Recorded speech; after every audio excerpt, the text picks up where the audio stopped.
if you are wanting to make $1 million in your business, it is best to find somebody as a coach who has made $1 million, because correct. If they haven't, they can't take you there, right? If you're looking for 6 figures, it's again best to find somebody that has taken people to 6 figures before. Yes. And on the other side of that, the fallacy is that it's easy. There is nothing about business that is easy. It doesn't have to be hard. It's just work. Yeah, it's effortful. Exactly. You gotta do stuff.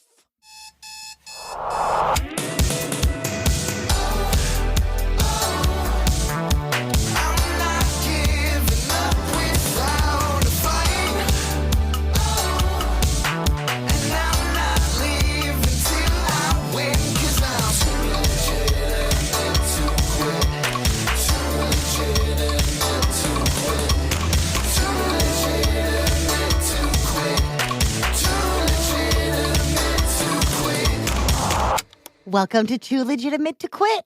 Instantly actionable small business strategies with a pop culture spin.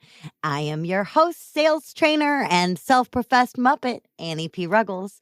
And my guest today is the brilliant and lovely Jennifer Tamborski. Jennifer Tamborski is a digital marketing strategist and CEO for Virtual Marketing Experts. She delivers high-energy keynote presentations that give a unique twist on common marketing topics. Her talks break down marketing into understandable processes designed to help the audience remove marketing overwhelm and grow their business. She and her team work behind the scenes in their clients' businesses, creating, managing, and optimizing profitable digital marketing strategies and campaigns that produce unprecedented levels of growth for those businesses. Jennifer Tamborski, before we finally embark in one of the largest pop culture quests that I have undertaken on this show, before we get there, and we will get there, folks, I have the pleasure of asking you the question: what the heck do small business owners need to focus on this week?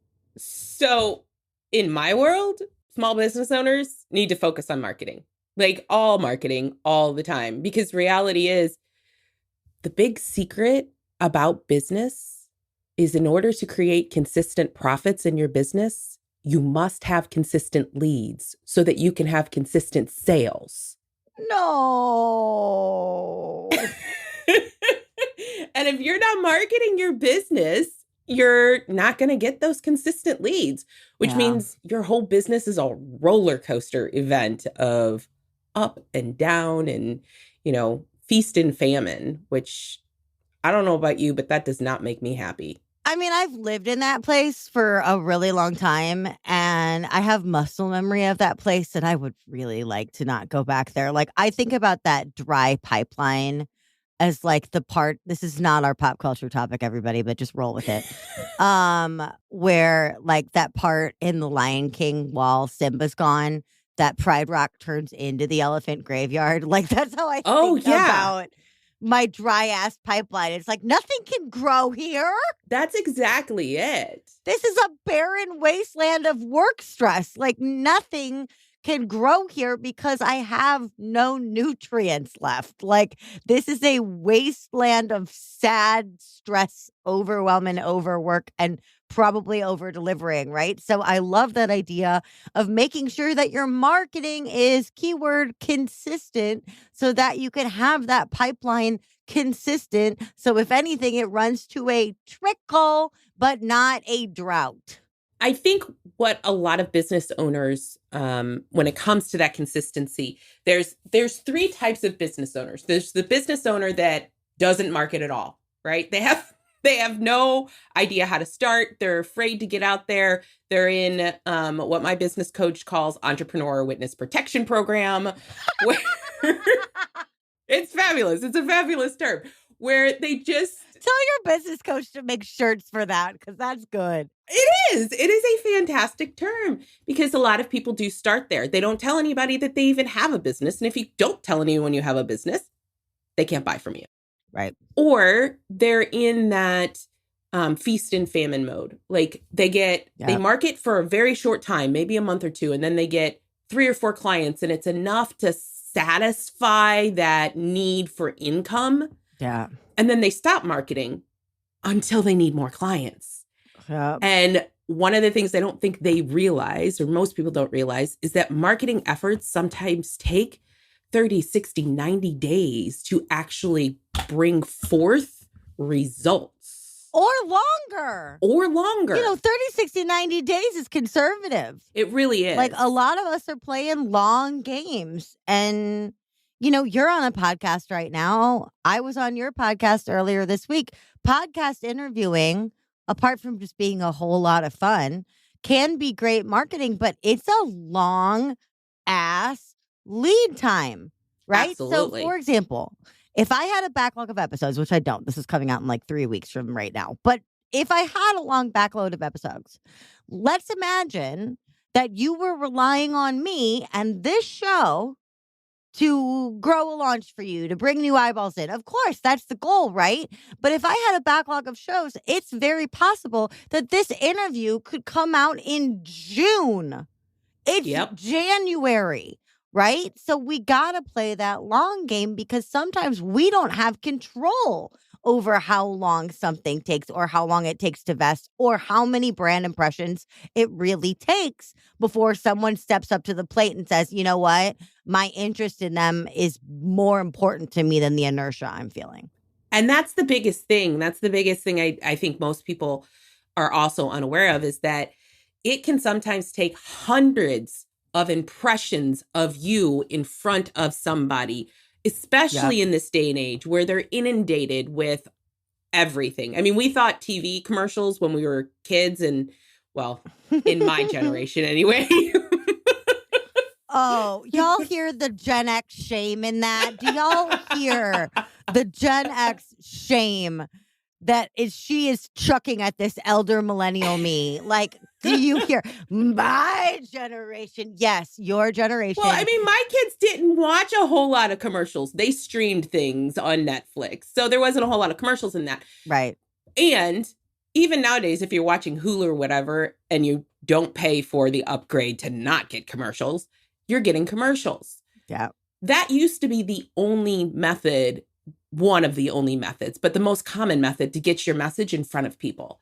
With social media platforms and podcasting and all of the things nowadays that are out there, it's become just this flux of information, good, bad, or indifferent information. It's all just this influx of information, which means people really need that interaction with you multiple times, maybe hundreds of times. Yes, a zillion, billion, trillion. Sometimes without actually keeping them engaged throughout the process, nurturing them the whole time.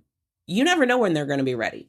I've had clients that have had people on their email list for 3 to 5 years before they've bought for them.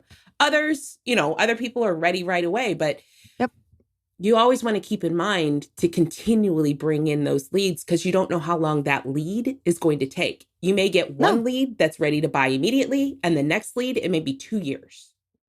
Yeah, and in my business, I have both. I have a client right now that has been hanging out in my orbit for no joke, 10 years. And has been like and has seen me because she's been around for 10 years. She's seen me through like 87 different pivots.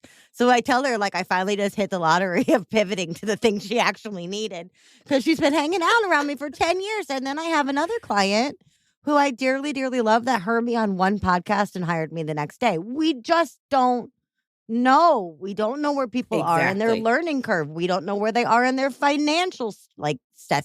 We don't know what their stressors are that are either fanning the flame of them hiring you or making them feel like that's inaccessible. We don't know. So all we can do is show up over and over and over and over and over and over and over and over. You are very correct, which makes it so important that even if you have a full client roster, like if you're a coach or whatever, and you have a full client roster, it is still important to continue to fill those leads, because at Yep. some point you're not going to. And if you don't have a base to sell into, guess what? You're starting all over again. Thank you. Thank you. Thank you. Thank you. Thank you. I teach sales, y'all. I teach sales. But if you don't have an audience of any kind, or you are unwilling to accrue one, I could teach you what to say when you find people, but you still have to go out and get those people. I cannot invent a pipeline for you just because your selling strategy walks in any more than I could teach you how to sell by having your marketing be good, right? Like, Exactly. this is a partnership. This is a trade-off. We talked about this on your show. Marketing and sales are not the same damn department, right? But we need to be fostering both. But they are friends. They're buddies. Yes, they're biffles, right? But like, I think especially in digital marketing, which is your area, and especially in online digital entrepreneurship, infopreneurship, all the portmanteaus you could possibly need with the word preneur. One of the things that I see us get really hooked on is this nebulous term called a launch, which means 97,000 different things to 97,000 different people. Yep. And yet everyone's like, what are you launching? When is your launch? Oh, I just launched. Well, launches are stressful. No, launches aren't stressful. Launches can be lean. Launches can be luscious. Launches can be everything. Launch, launch, launch, launch, launch. Okay, so what is your freaking definition of the word launch? And why is everyone so obsessed with this concept? So launching is really simple. It's just putting a product out there at a specific time frame. That's it. Like, that's the simplest definition of a launch. There's different tactics you can take in a launch, and there's different processes you can go through when it comes to launching your product, service, or solution. But in reality, it's just putting it out there. Now, the biggest mistake people make when they launch is that they launch into nothing land. Yes. Again, back to that lead generation. They got 87,000 nurture emails that go to nobody. Exactly. And that's the biggest mistake people make, especially in like the info product section where you're creating this course. You spend months and months and months and sometimes years creating and perfecting this course. And then you're like, okay, I'm ready to sell it. But you haven't spent any time growing an audience to sell it to. So then you launch into like nobody. And then you're disappointed and you're dejected and all the things that go around, I suck, my product sucks. When reality is if you had spent some time marketing and building up a leads generation, when you opened your doors and said, hey, I have this new pretty shiny product, people would have bought it. Yes, or at least considered it. Mm-hmm. You would have gotten farther into consideration that you could have done some data. You could have mined some data. You could have gotten some feedback. You could have pivoted if necessary. But, I totally see what you're talking about because people buy, and okay, hold on. I'm being very bitchy this episode. And I want to just make sure that I'm being utterly clear and reminding my dear beloved listeners who know me that I say this bitchiness out of love and I say this bitchiness at my former self. I'm not trying to chew you out. I'm not trying to make you feel bad. I was you. But launches feel, and I'm not dogging the whole idea of a launch, y'all. Don't at me. But launches feel so significant and event-based and humongous that we get this idea that if I just launch, if I build it, it will come. No, Field of Dreams is bullshit. You have to put up a billboard. You have to tell everyone to come. You have to remind them to come. You have to send them a coupon code for their friends. You got to email them 57 times. You got to have the strobe lights in the air. If you could hire a blimp, great. Like, no one is coming to a baseball field they don't know about except ghosts. Like, in that. Yep. I say that in my own podcast on a regular basis. None of us are Kevin Costner. It's just not happening. No. Again, not our pop culture topic, but important, right? Like, if you build it, they will come means ghosts. We don't need ghosts. Most of us serve the living, okay? Exactly. And there's this whole, to get off into a different tangent, but this whole idea of bringing things to you and and this idea that God will provide or whatever the thing is. Mm-hmm. Here's Mm-hmm. the reality. And there's this story out there that goes around the internet all the time about the man who was in a flood and he climbs on his roof and someone comes by and says, hop in the boat. And he's like, no, God will save me. And then a helicopter comes and he says, no, God will save me. And then like the water rises, he dies, he gets to God and God's like, I sent you a helicopter and a boat. What more did you want? Like you do have to do the work. You have to step into it. Yes. Or manifestation and, God and whatever it is you want to call it isn't really going to work if you're not doing the work up front. Exactly. You got to work with the universe, not against it. If you're rejecting help and you're rejecting growth, you're working against it. Absolutely. Right? You're working against it. And so oh man, I could just picture me being like, nah, I'm cool. Like rolls over, like does a little sunbathing. Like people like, Annie, get in the freaking boat. I'd be like, okay. But it's interesting because visibility is vulnerable. It is. And so a lot of us feel that if we just sit and wait for the right people to find us, that naturally they'll be led to us and they will. And it's like, okay, but visibility is vulnerable until you realize that it's not actually about you, right? Like you are showing yourself for someone else. I just watched this really sad, amazing, rough documentary about football player Manti Te'o, who very famously got super catfished by this now woman, transgender woman, who at the time was male presenting and was catfishing Manti Te'o and was like a girlfriend, and then the girlfriend, air quotes, died. And it was this whole big thing. And they could have really villainized that woman, the catfish. They could have really villainized her. And they do. They say like she needs to atone and take responsibility and do these things. And she's been forgiven by Manti and all these things. But they really allowed her to show her story and her struggle and also her strength. Because at the end, she's moved back to American Samoa. She's dancing. She's found this new identity. She's living as her true self. And they said, like, why would you put yourself through this? Like, why would you agree to be in this documentary? And she said, because I need other people to see, not to make the choices I made. And also, if they go down a wrong path, that they can heal their own lives. And I was like, see, that is not her being visible for her. She is not trying to be a fame whore. She never wanted to be found. She wanted to stay in obscurity. That's why she killed the damn girlfriend, right? So the fact that she wound up an international news sensation for months is not her ideal. But the visibility now is not for her and it's not for Manti. It's for people out there who are so lonely that they feel like catfishing is their only recourse. And I'm like, see, that is strength. That is vulnerable visibility for the purpose of others. And I think sometimes we're like, oh, my hair, my face, that's just ego, y'all. We're out here trying to impact someone. We're out here trying to enable change. We can't do that in entrepreneurial witness protection, like you said. Absolutely cannot. And here's the reality. There are going to be trolls. I mean, there are trolls on the internet, and you don't have to listen to them, right? You can recognize that they're trolls and that they're, what they say doesn't actually matter. Here's the second part to that. Visibility. Your audience, this sounds really mean, but they don't care about you. They care about what you can do for them.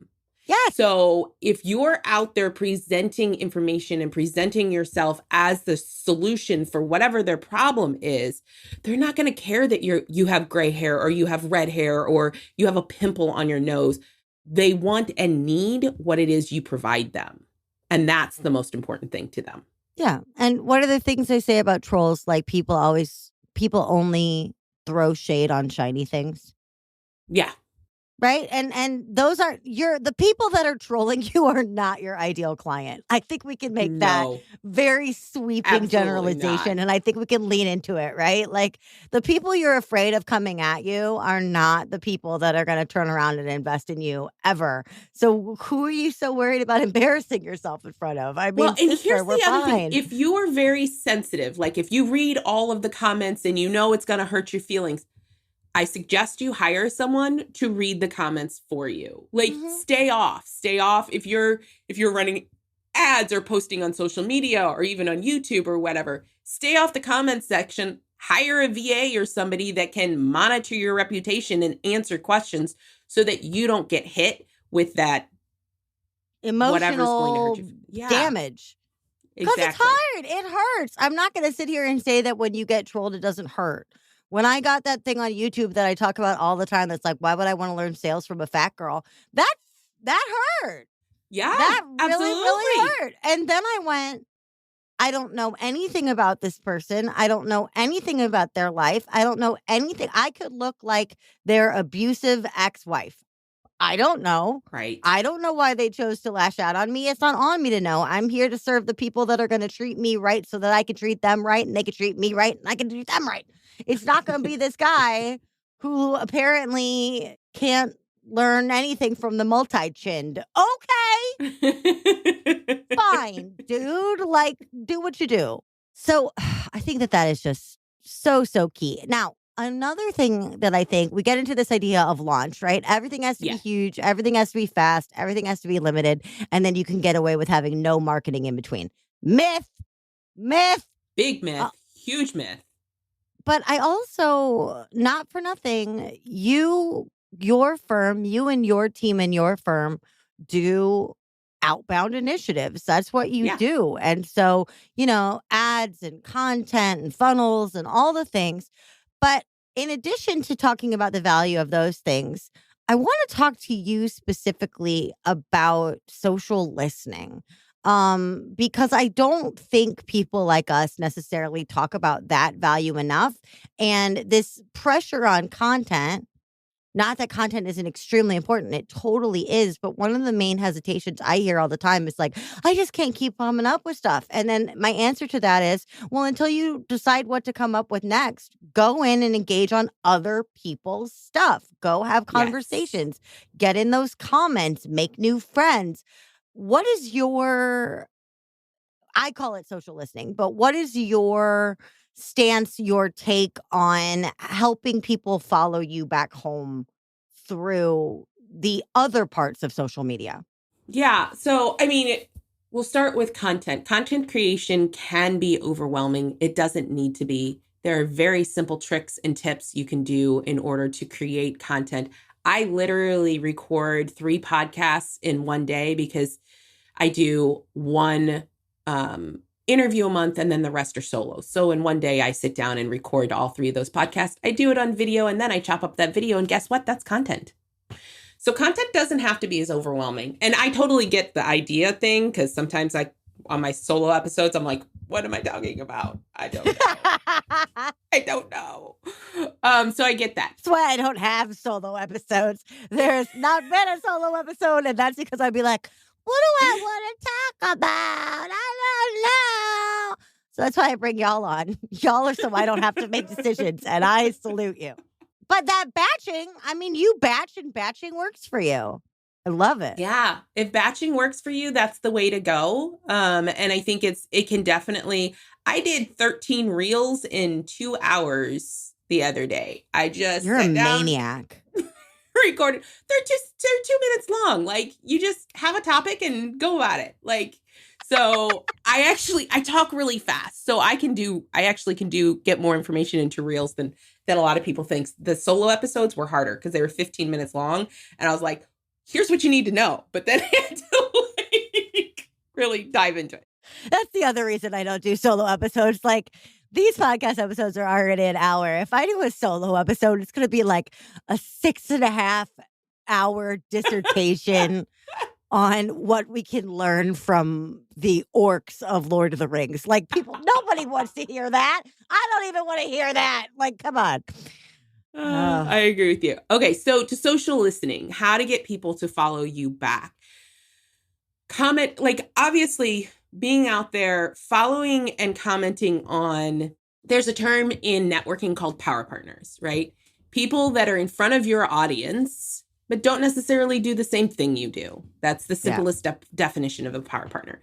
So if you're finding people online that do that, for instance, for me, I like to follow other coaches who coach and train coaches, because then I'm creating a relationship with them. And having comments. So when they bring up marketing, I can comment. I can make myself available and give that information and that value, which then introduces people and connects them. And they're like, oh, let me go connect with you and that kind of thing. So I think that's incredibly important.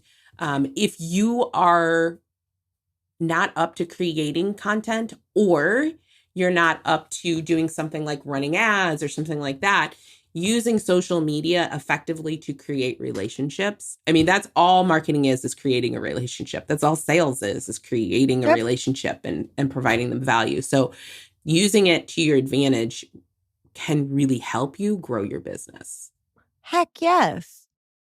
Heck yes. Because it also, I mean, not for nothing, one of the main things I do in social listing that people are like, well, what's your main strategy for this? And depending on what they're selling or what niche they're trying to get into or whatever, I can put more framework around this. But most of the time, I'm like, you know what's a really great thing of social listening that people do wrong, but is so easy? We see a lot of the like great posts and the like raised hands and the hearts and the everything else. Yes. And I'm like, that's almost right. That's almost right, but it's not right. It's not right because we look at those posts as likes and we don't see them as anything more. You could write, oh, wow, what a great post. No one will care. Okay.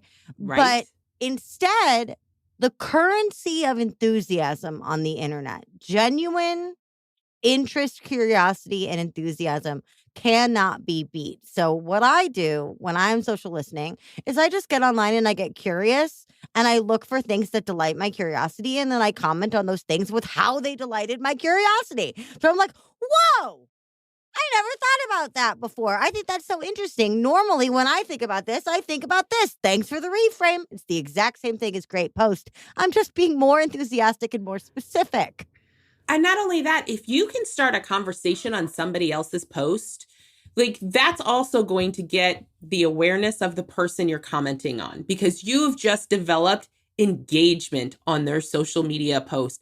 They didn't have to do anything, which makes engagement is how social media survives, right? Every social media post, whether it's YouTube or Facebook, Instagram, LinkedIn, doesn't matter. Engagement is what they want on their social media platform. That's the whole reason it's there.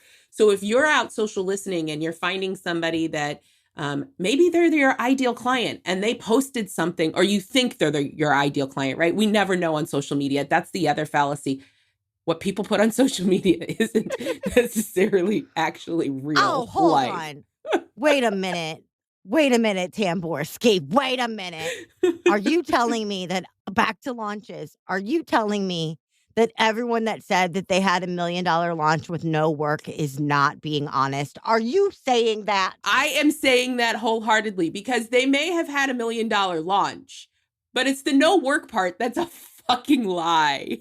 It is the biggest lie. Or they may have had $1 million launch if they spent $900,000 on Facebook ads. Like, maybe, or they may just have spent the last 10 years growing an audience. Like, there are people out there that have done that. Like, they have focused on growing their audience. So when they have that $1 million launch, it's absolutely $1 million launch. It's just $1 million launch spent with 10 years so many more particulars and factors that we will never see. Exactly. And that's, although I do see all those videos of like influencers posing in kiddie pools to make them look like big pools, and like the people that get kicked out of car dealerships for like going in and laying on Maseratis. I'm like, standing in front of an airplane, like all of that is trite. I mean, it is trite. It's been done. People fell for it in the beginning. They no longer fall for that BS. Just saying. I'm going to find the shit. Like, I want to actually, so I'm going to shame my husband for a second. So several years ago, Ryan Stephen Ruggles, full name, because, we're shaming, decided that he was going to accidentally crash my beautiful car at very slow speeds into a tree. Oh. And so my beautiful car, the Buckleberry Fairy, a bright orange Nissan, as people expect, has a dent in the hood that has just always been there. So my version of like laying on a Maserati, I'm going to go out in the winter, my like salt covered car with the dent on the hood, and I'm just going to like lay on it in a sweatshirt and sweatpants and be like, real life, baby, entrepreneurship, baby, right? But like, so goofy. Like It is.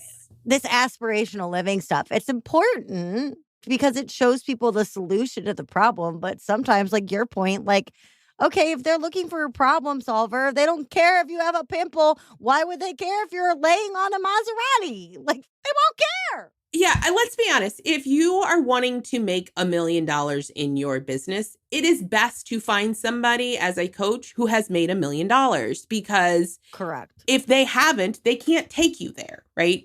If you're looking for 6 figures, it's again best to find somebody that has taken people to 6 figures before. Yes. And on the other side of that, the fallacy is that it's easy.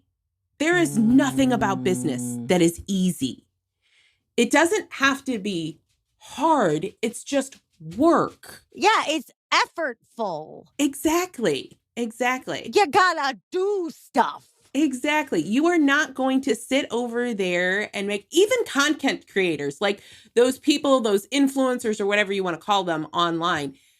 They produce so freaking much content. Yeah. Their entire life is revolving around content. It's not like they're sitting on the poolside drinking Mai Tais and margaritas and doing nothing. They are working their buns off to make the money they're making.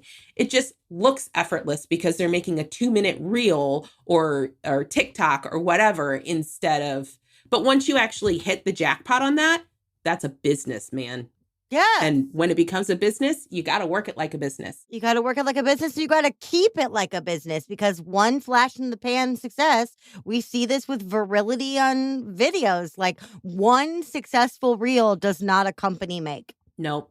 And the reality is if you treat your business like a hobby, it will pay you like a hobby. And I don't know about you, but my hobbies don't pay me. So if you want a business that's going to pay you, you have to work it like a business. I mean, if anyone would like to buy my crappy crochet squares, contact me at hey at toolegittoquit.com. But I doubt it, right? It's not solving any particular problem, and I don't think there's really a market for subpar crochet at the moment.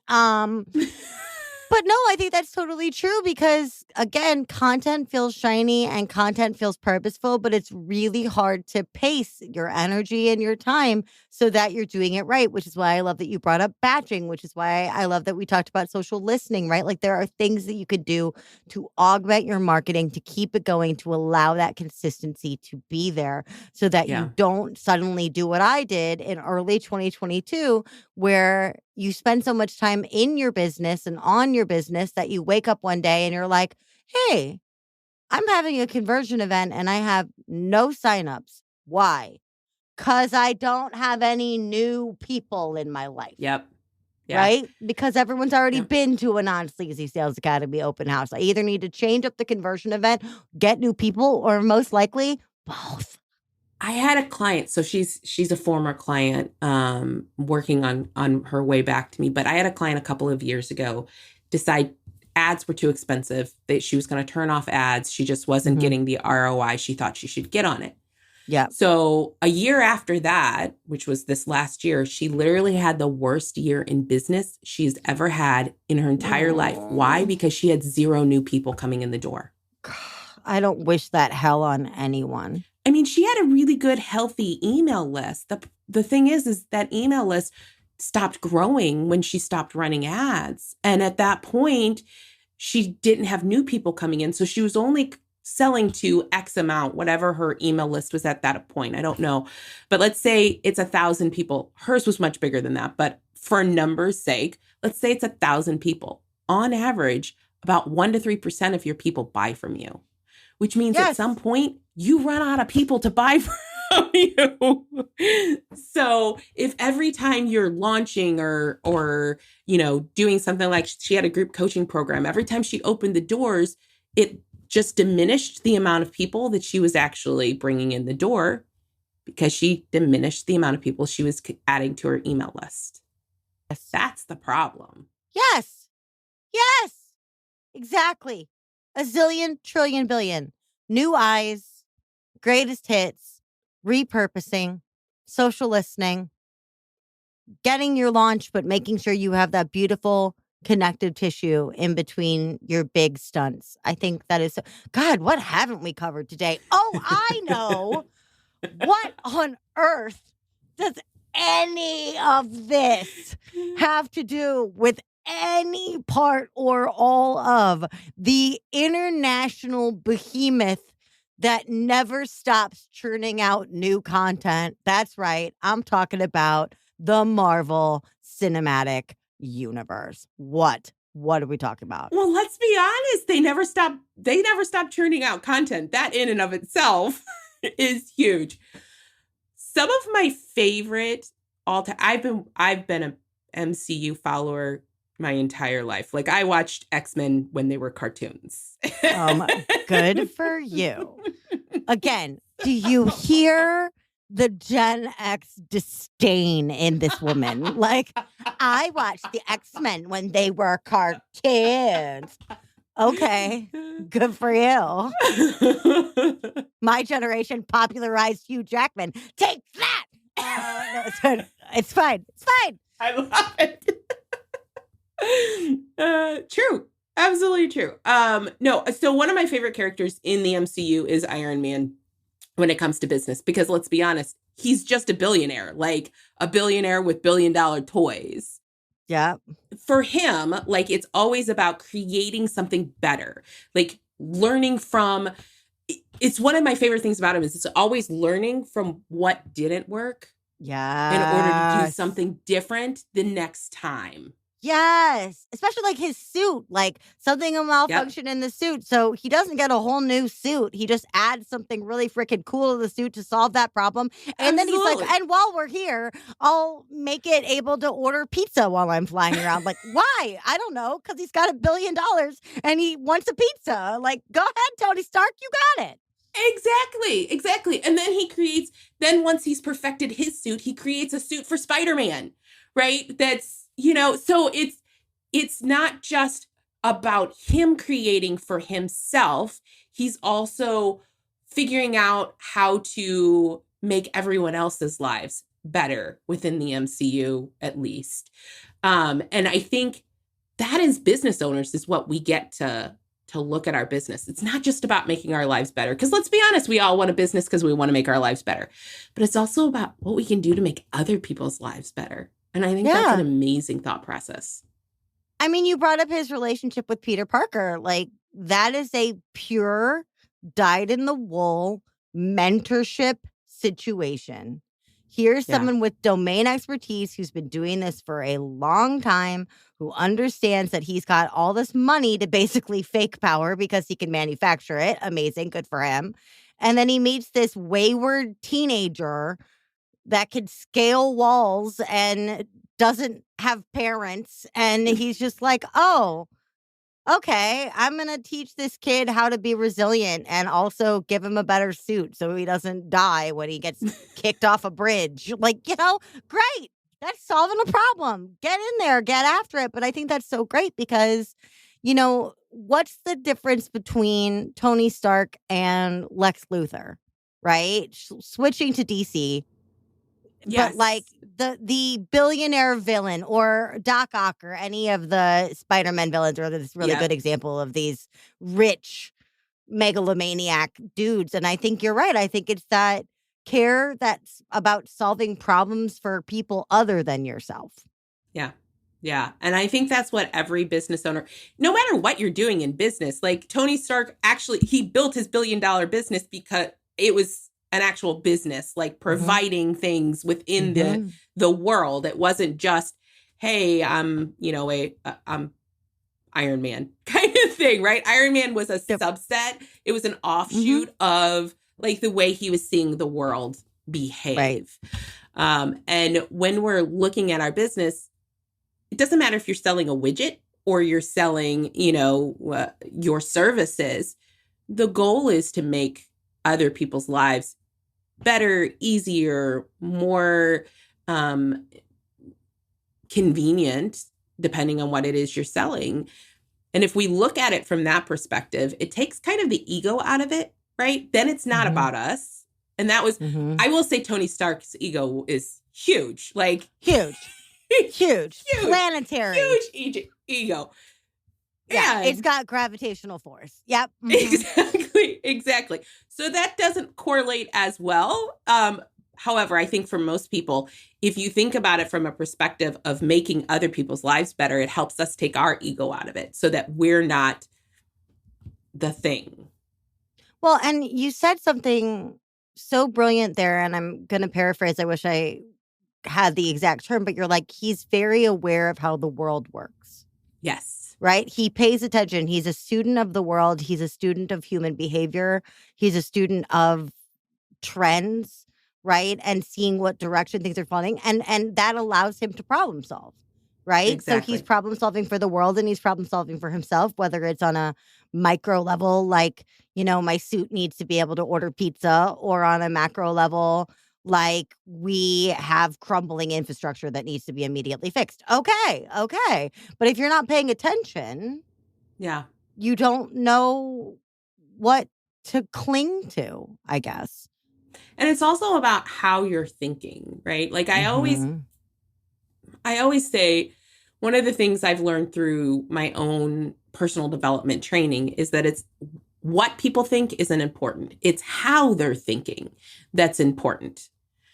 And the thing about Tony Stark is how he thought. He thought from a global perspective. He wasn't just he was looking out for the little guy. However, well, depends on, the episode, but he was looking out for the little guy. However, he was looking at it from a global perspective. How is this person going to impact the world?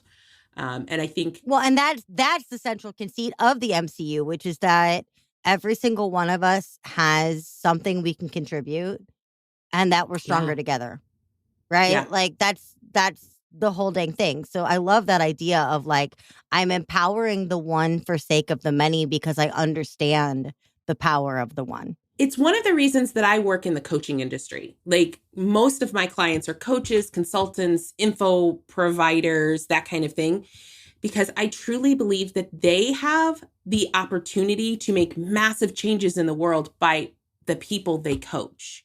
So It's this ripple effect. I get to help them help more people who help more people. And it's just this ripple effect that we all get a hand in changing the world in a way that we maybe never expected. Right. Because it is so much wider than we think. It's so like our impact is so much more than the reach of a tweet. Right. We look at those metrics, but the metrics that are really making change are not quantifiable. It's how does raising someone's confidence in business affect the way they parent? It's how does getting someone to face and hear their trauma affect the company that they found next? We don't know. We're never going to know. It's too far reaching for us. But what we can do is we can look for the people that we most want to support, and we can move heaven and earth and to get them where we want them to go and compensate ourselves in the process, because Tony Stark also ain't doing anything for free. No, he's a billionaire. He's a businessman. He's got to sustain that success. He's got to make more money. And he also, I think, understands that it's an exchange of energy, right? He gives and then someone gives him back. And that's, I think, from a sales perspective, jumping into your territory a little bit, I think that's one of the things that people, one of the things that people often, they feel bad about selling because they're like, I don't know, whatever their money mindset problem is. But if you look at it from an exchange of energy, right, people are going to be more invested in something they invest in. They're going to do the thing when they've paid for it. the least expensive thing. Let's talk about your t-shirts, right? Your $5 t-shirt that you don't care if it gets ruined or not, as opposed to your $50 shirt that you make sure gets washed and hung properly. Also, can we talk about the fact that a t-shirt costs $50 now? Actually, that's a rant for a different day. All right. Listen, I got 2 more questions for you before I release you back to your majestic day. I feel like you and I could just rant about everything forever. We could. We could, and we will, but just not right now. All right. 2 more questions for you. So the first one is, you have been brought on as a coach for Stark Industries. And as such, you have been provided a digital marketing iron digital marketer suit. Okay? You have an iron digital marketing suit. What is one of the functions, capabilities of your iron digital marketing strategist suit? It's not nearly as fun as you think. It's data. Oh, yeah, no, that's fun. You Yeah. can just have it I mean, all most like, people don't think so. I Yeah. know, but we're nerds. So it's like, ooh, the little screen that pops up that's like, right? that's 22.1%, Annie. Why, thank you, suit. Like, that'd be Exactly. majestic. Ooh, yeah, I want a sales suit that does math and projections for me. I'll be like, what percentage is that suit? And it'll be like, it's what, I mean, I guess I just wanted an Alexa I could wear, I guess. Kind of, yeah. But it's also like, it's looking at the data as a whole and understanding where you're going with it, especially in marketing. If you're not looking at your data in marketing, you are not doing it right. Well, there's that lensing again, right? Like, what are we paying attention to and what are we ignoring and what are we analyzing? What trends are we seeing? What growth are we spotting? What metrics are we tracking? What KPIs are we after? Like, it's all that worldview that we need to adopt so we can make sure we're doing our best to enable the Peter Parkers in our lives. Yes, absolutely. Even when we are the Peter Parkers in our own lives, you know? All right. Very this true. Is off the rails. Listen, I have one more question for you, which is, what is the best way for our listeners to come into your world, to learn about your work, to hire you in that savvy iron marketer suit? How can they find you? So if they head over to virtualmarketingexpert.com, messed up my own website, virtualmarketingexpert.com, or if you just want to listen to me, you can head over to Marketing Matchmaker. That's the podcast that I run. It's on YouTube and Apple and all of the podcasting platforms. All of those links will be in the show notes, so look no further. Jennifer Tamborski, I am so freaking glad that you're on my squad and I'm on yours. Together, I feel like we can really turn into some marketing superheroes. Oh, boy. Oh, boy. Before I love you, Annie. Try to beleaguer that anymore, thank you so much for being my guest today. Thank you for having me. Y'all, I'm going to recover from that transition, and I'll be back in just a second with my final thought and your homework for this week.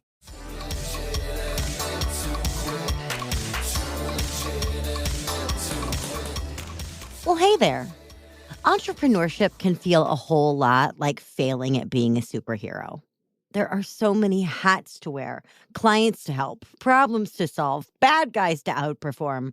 What's a well-intentioned do-gooder to do with all this weight on their shoulders? In reality, the wonderful truth is that most of our businesses aren't life and death. No cosmic supervillain is threatening our existence, except maybe the Facebook algorithm. No beloved family members will succumb to terrible fates if we fail to be in the right place at the right time. But that doesn't mean we aren't wildly powerful beyond our imaginings. But the gift and talent we carry is one we were born with. No radioactivity or freak accidents required. It's our attention and our enthusiasm. Think back to a time when you were drowning in awkward social media silence, aka crickets. How ardently did you wish for someone to come along and discover you, boost you, validate you?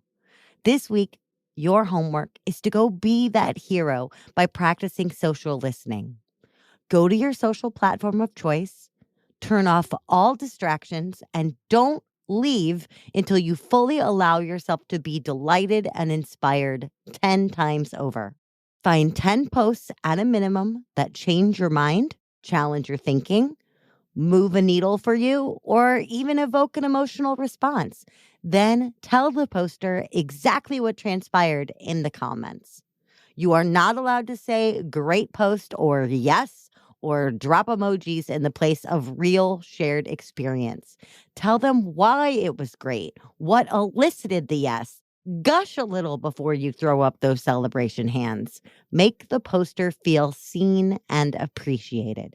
If the MCU has taught us anything, it's that actions have far reaching ripples beyond what we can understand. I don't know exactly how doing this week will change your business. You might get a new client, make a friend, or even a nice pocket of new followers. But in any event, you'll be changing the internet for the better. And that, my friend, is pretty damn heroic.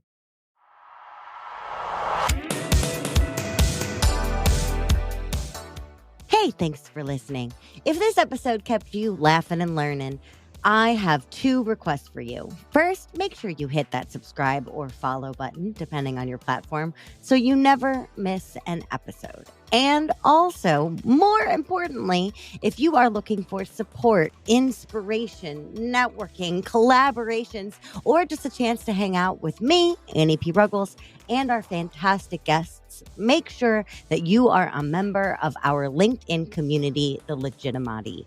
It is a weird and wonderful place. I can't even believe it's on LinkedIn, and we want you there. You'll find the link in the show notes. Big shout out, as always, to the fabulous dudes who helped me make this show. My producer and editor, Andrew Sims of Hypable Impact. My theme composer, Riley Horbasio. And my show art creator, Francois Vigno. See you next time.